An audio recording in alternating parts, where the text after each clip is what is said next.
Okay, so the San Diego Padres closed up the clubhouse for about 20 minutes after the game for a players' meeting.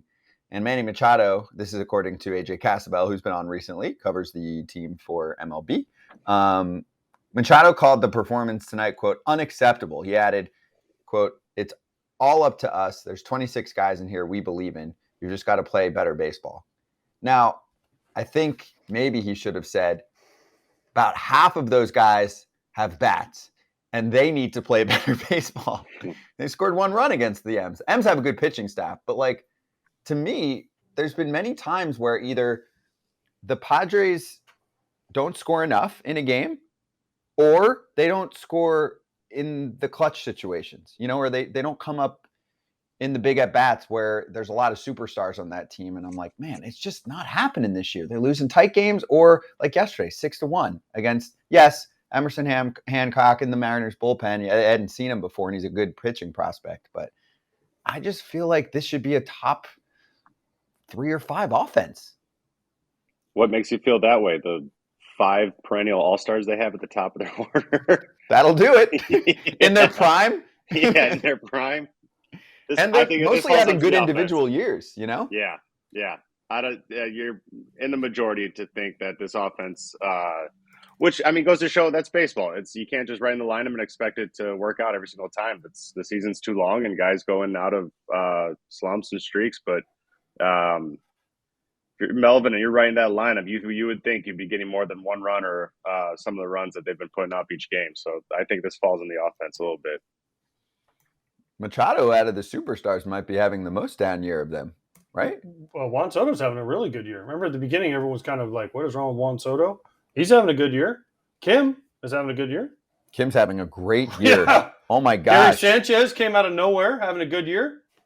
Machado's Cronenworth's been okay. No, Cronenworth's been bad. No, okay, I'm giving him credit. Okay. Yeah, but he's also not the superstar. Like, no, he's I know, not but expected. Tatis has been Tatis. So, do you know what Manny Machado's OPS plus is when we know league average is 100? 105. 102. Okay. 111. Okay. Last year, 157. I mean, he's last usually... year he had a chance at the MVP. Right, but last 3 years, 157, 131, 160. 111. This year, league average is 100? Yes. Yeah. Right. Okay, so there's an old saying Ozzie Guillen used to tell us all the time, and I still think it ranks true right here. Winners win. Losers have meetings. Because if you're winning, you ain't having no damn team meeting. And if you're losing, you're having a damn team meeting. So you can say whatever you want about I don't know whose fault it is, but you look through their numbers, no one can figure it. They're plus 56 run differential, which is supposed to be 63 and 52. They've lost 4 in a row. They're 55 and 60. And their acquisitions they've gotten haven't done anything since they brought them over. The pitchers have struggled. The hitters have struggled. But it wasn't like they went out and traded for Max Scherzer, Justin Verlander. Rich Hill is serviceable, right? Yeah, but Snell, Darvish, like they've got enough star power. They don't need more. But Darvish hasn't been. I mean, he's been okay. Darvish did, he did fine. Snell's been great. He's one of the best pitchers in the game right now. Snell's been great. Musgrove's out. He's hurt though. But he was really good when he was in. Yeah, it's weird because you look at their pieces and their pieces should work, but their pieces for some reason don't work. And this is the chemistry conundrum that every baseball team goes through is how do these pieces not work together? What are we missing? What do we need? And if someone knew the answer to that, they'd be a hell of a GM. True. Yeah, Darvish has a weird career, I will say. Because he's had plenty of seasons where he's below average on ERA plus. Like, you think he's better than he is when you look at him. And last year he was pretty good. His stuff is, 10 years ago was the best stuff I've ever seen. Really? Oh, my God. When I caught him, it was like, this dude should never give up a hit. But why did he? Because he would fall behind and he'd try to strike everybody out. Mm-hmm. He's changed a little bit and he's throwing more fastballs. Like, the whole thing when I was in Texas, and they're like, please get him to throw more fastballs. And I'd be like, fastball. He'd be like, slider, cutter, slider. And I'm like, dude, you got to throw some fastballs. Because eventually what happens is when he would face good teams, they wouldn't swing at the sliders. Now, bad teams he could mow through. But the good teams would just take them, and then he gets behind, and then he has to throw that get me over slider, and guys would whack it. I'll give you... But he got his strikeouts. He threw 100 pitches in 5 innings. Okay, so in 2019 with the Cubs, 3.98 ERA. I'm going over his seasons where he pitched a lot, right? Seasons where he had over 100 innings, right? 2019, 2021, 4.22, 2022, 3.10. This year, 4.19. He's more of a closer to a 4 ERA guy than he is a 3 ERA guy in the past 4 or 5 years. So you're getting an average pitcher. They just signed him to a big deal. They signed him to a big deal, but he's been pitching mostly like a fourth starter, right? 4 ERA. Darvish isn't why they're 4.5 games out. Well, why? What's going on? Why can't they consistently either put a win streak together?